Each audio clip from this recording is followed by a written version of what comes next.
The federal government has explained why it is yet to resume flights to the United Arab Emirates. The Minister of Aviation, Senator Hadi Sirika, during a briefing by the Presidential Steering Committee on COVID-19 in Abuja, said flights were yet to resume to UAE because of the discriminatory nature of the protocol introduced by UAE. Sirika, who explained that the protocol appeared to be targeted only at Nigerians, added that it was discriminatory and not backed up scientifically. He, however, said that talks were ongoing to resolve the matter. After review, some of these airlines, especially KLM, withdrew their position and saw sense in what Nigeria presented, that you can do tests 48 hours or 72 hours before you leave and do another test on arrival.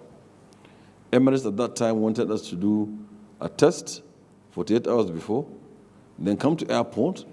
When we're cocksure we're negative, and it's only 48 hours, it's not yet the incubation time, and do an antigen test, rapid test at the airport. And then fly 7 hours later and do another test in Dubai, and then follow to your hotel or your accommodation and do another test. That dragged on, and in the interest of our people, and I think cordial relationship, even though it was a commercial decision for the airline to take at any point in time, we ceded and accepted that, well, those tests that don't make scientific sense to us and that will continue to show negative, because they are within the incubation period, we will continue to do them at the expense of our people and their monies. So we accepted what Emirates had presented, and we said we'll proceed, even though KLM and other airlines saw the reason and rationale and also towed the line of Nigeria.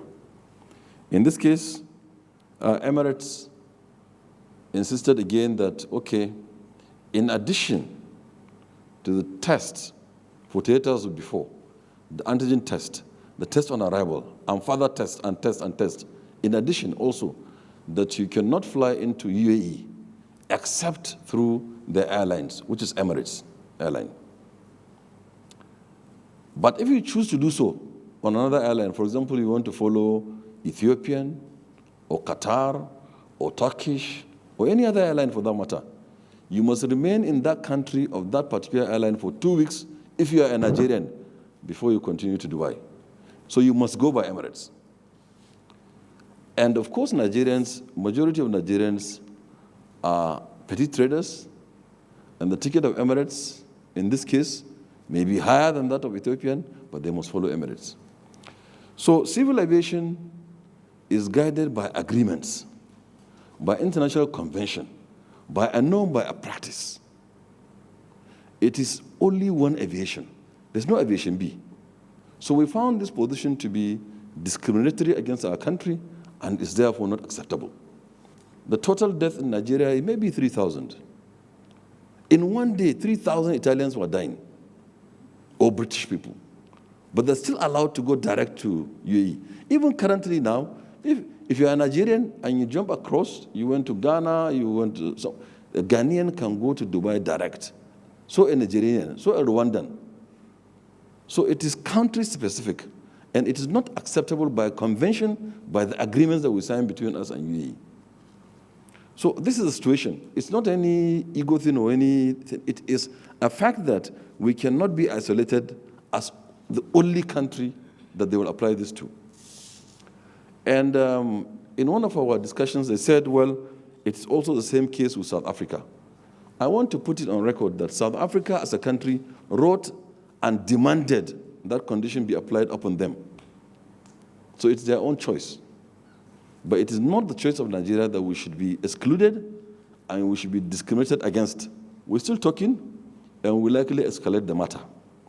And I'm sure that we will resolve it very soon. We'd like to sincerely apologize to our teaming passengers.